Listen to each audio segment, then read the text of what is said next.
Число индивидуальных предпринимателей и самозанятых до 25 лет увеличилось до 2,7 миллиона человек, согласно докладу Минэка о состоянии малого и среднего предпринимательства.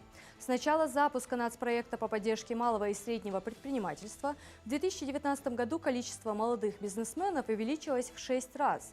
Генеральный директор корпорации МСП Александр Исаевич подчеркнул, что молодые люди более смелы в принятии решения о запуске своего дела, не боятся ошибок и стремятся к собственному опыту.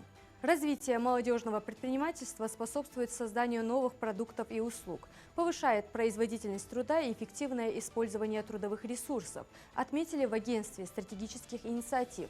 Самозанятые могут адаптироваться быстрее к изменениям на рынке, делая экономику более устойчивой. В настоящее время регионы получают 100% суммы штрафов за нарушение правил дорожного движения. Минфин планирует изменить эту практику, предлагая оставить регионам 75% суммы штрафов, а направить оставшиеся 25% в федеральный бюджет.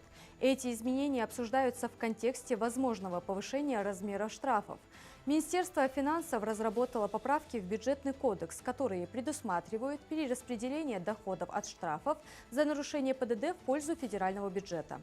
Этот проект поправок был утвержден на заседании правительственной комиссии по законопроектной деятельности 9 декабря. В настоящее время, согласно статье 46 бюджетного кодекса, сумма административных штрафов за нарушение ПДД и правил эксплуатации транспортного средства зачисляются в бюджет региона, где было вынесено решение о штрафе в размере 100%.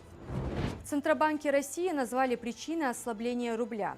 В ноябре рубль ослаб из-за новых санкций США и действий российских компаний, покупавших иностранную валюту для погашения долгов. Это привело к снижению чистых продаж валюты экспортеров на 23%, ускорив ослабление рубля. Также на ослабление влияли изменения ожиданий рынка и геополитическая напряженность. По данным Центробанка, за месяц рубль просел относительно американского доллара на 11% и на 8,4% относительно китайского юаня.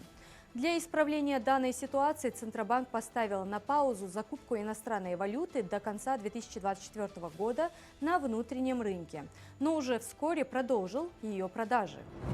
Цифровая Россия запускает карту отечественных IT-решений. Партийный проект «Цифровая Россия» представил новый информационный портал «Карта цифровой России» для удобного поиска и выбора отечественного программного обеспечения, программно-аппаратных комплексов, робототехнических и других передовых технологий. На портале доступен каталог IT-решений с подробной информацией о продуктах, интерактивная карта для поиска регионов, профили российских IT-компаний с контактной информацией, а также раздел новостей о цифровой трансформации. При разработке портала использовалось исключительно отечественное программное обеспечение для сохранения безопасности данных. Регистрация пользователей будет осуществляться через портал госуслуги. Завершаем выпуск экономических новостей. Информация о курсе валют на сегодня.